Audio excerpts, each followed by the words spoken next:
Kecuali cintamu itu dicocokkan dengan prinsip Alkitab, barulah keluargamu itu stabil. Mencintai yang cantik tidak salah, karena kecantikan itu dibikin oleh Tuhan. Mencintai yang elok, yang sehat tidak salah, karena kesehatan, keelokan itu anugerah dari Tuhan. Tapi hanya mencintai berdasarkan itu saja, itu rendah. Maka meningkat sampai kepada aku mencintai kamu karena kebenaran. I love you because of truth, because of the will of God, because of the Bible, because of the principle of the teaching in the Bible. Nah, dengan kebenaran aku mencintai kepada engkau, itu bisa tahan selama-lamanya. Saudara-saudara sekalian, dengan demikian kita melihat dengan jelas kitab suci memberikan pengajaran kepada kita tentang segala sesuatu yang sejajar dengan prinsip dan isi hati Tuhan Allah. Saudara-saudara, kita hidup di dalam dunia, dan hidup kita, jikalau kita hidup mengikuti akan segala kebudayaan dengan membabi buta, maka kita bahaya.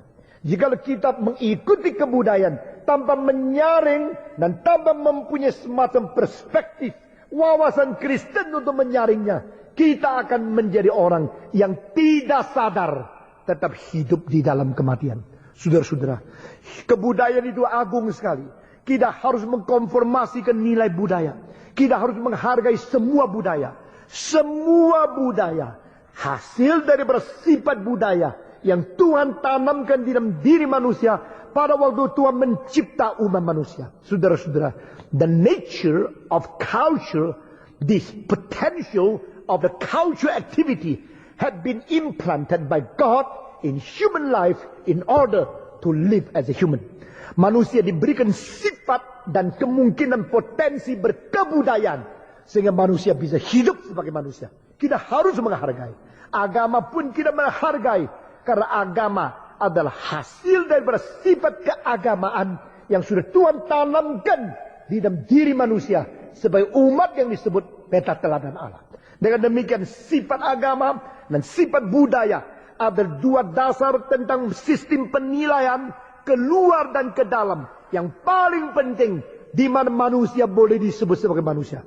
Namun demikian di dalam agama apapun yang kita hargai, kita harus mengerti di dalamnya tidak ada keselamatan kecuali mengenal Yesus Kristus. Ada pengajaran moral, kita bersyukur. Ada segala hal etika yang tinggi, kita bersyukur. Karena itu pun sebagai sesuatu anugerah dari Tuhan. Demikian juga kebudayaan. Di dalam kebudayaan ada ajaran yang baik sekali. Di dalam perpustakaan saya ada buku-buku mengenai itu etika-etika hidup sehari-hari, etika-etika keluarga, etika-etika perdagangan, etika-etika untuk mengatur rumah tangga. Yang luar biasa baiknya, yang diturunkan daripada orang-orang dulu. Tetapi saudara-saudara, di dalamnya ada kalimat-kalimat atau ada istilah-istilah yang secara engkau tidak sadar mempunyai unsur-unsur melawan Tuhan. Apakah engkau bisa menyelidiki, menemukan, dan sadar bahayanya di mana? Saudara-saudara, kalau engkau bisa membedakan, bisa menyaring, bisa mengentalkan sesuatu untuk Tuhan, yang lain bukan, maka engkau menjadi orang berbijaksana. Engkau tidak terkurung di dalam dunia ini. Saudara-saudara, Paulus berkata di sini, kamu hidup di dalamnya karena kamu mengikuti jalan dunia ini. Mengikuti jalan dunia ini adalah satu terjemahan Indonesia yang sangat sederhana. Di dalam mengandung dua arti, yaitu zaman dunia ini, the spirit of the age in this world, dan kedua adalah adat istiadat yang telah membelenggu dunia di dalam dunia ini. Nah, di sini kita melihat ada dua unsur. Unsur pertama mengenai sejarah, unsur kedua mengenai isi pikiran. Nah, ini dua digabungkan menjadi satu semangat yang menjadi semangat dominan untuk menguasai orang secara individu. Nah, saudara-saudara, kalau engkau berada di dalam Jerman, mau tidak mau, cara Jerman hidup mempengaruhi engkau. Engkau berada di Irian Jaya, cara hidup Irian Jaya mempengaruhi engkau. Engkau hidup di Indonesia, cara lingkungan Indonesia mempengaruhi engkau. Itu pasti. Berarti manusia sulit mempunyai satu pendirian yang tegas untuk melawan arus. Saudara-saudara, arus selalu menghanyutkan kita.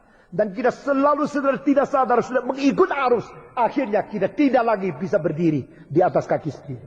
Waktu sungai itu masih dangkal sekali, engkau bisa berdiri di sana. biar air melewati engkau. Berarti manusia sulit mempunyai satu pendirian yang tegas untuk melawan arus. Saudara-saudara, arus selalu menghanyutkan kita. Dan kita selalu tidak sadar sudah mengikut arus. Akhirnya kita tidak lagi bisa berdiri di atas kaki sendiri. Waktu sungai itu masih dangkal sekali, engkau bisa berdiri di sana. Biar air melewati engkau bertahan posisimu. Tapi waktu engkau masuk, makin dalam, makin dalam, makin dalam. Ke dalam sungai yang sudah dalam sekali.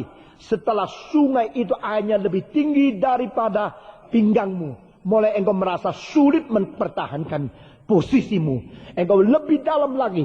Sampai kepada dadamu. Engkau merasa kakimu sulit menginjak lagi. Di dasar sungai itu. Dan sesudah itu engkau mulai terapung-apung. Karena apa? Engkau tidak bisa berdiri di atas pendirian sendiri. Kita harus hati-hati. Bagaimana hidup berdasarkan pendirian yang kuat. Saudara-saudara, kita menjadi manusia perlu belajar berpendirian teguh, tetapi bersikap sopan. Semua 1, 2, 3. Berpendirian. Mana bisa teguh? Ngomong aja dah teguh. 1, 2, 3. Berpendirian teguh, bersikap sopan. Ini selalu menjadi dasar etika kita. Saudara-saudara, bagaimana kita bisa tidak dihanyutkan oleh dunia ini? Bagaimana kita tidak bisa mengikuti arus ini? Engkau bilang mesti ikut arus. Ini zaman sekarang bukan zaman kuno. Ikut saja. Saudara-saudara, yang selalu ikut arus itu hanya semacam ikan. Ikan mati. Betul nggak?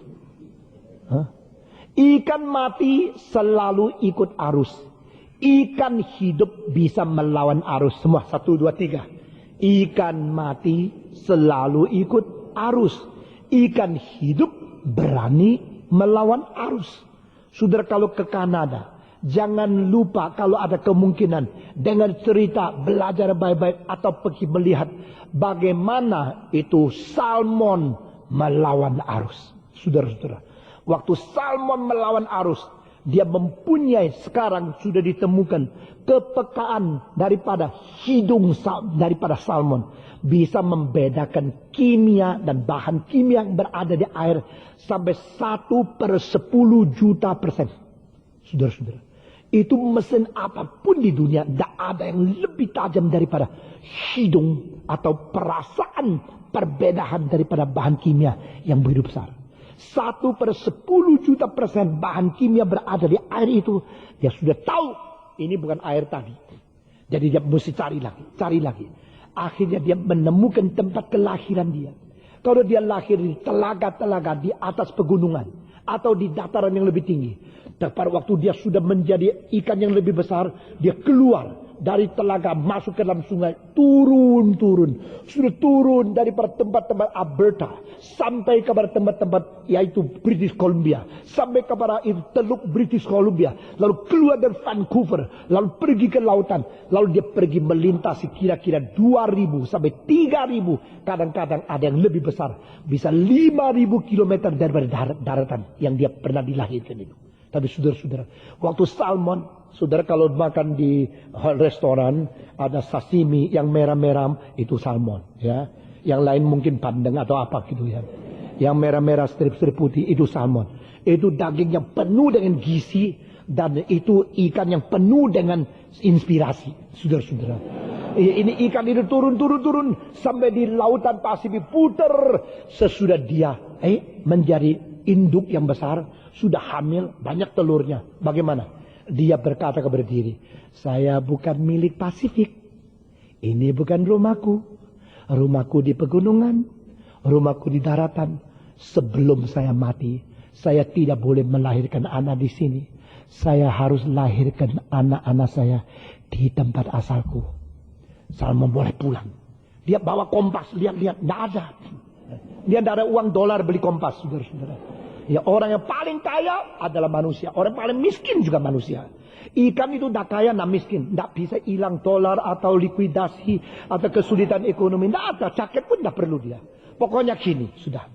Lalu dia pulang. Ribuan kilometer pulang. Oh, dia bisa kembali kepada teluk yang dia keluar.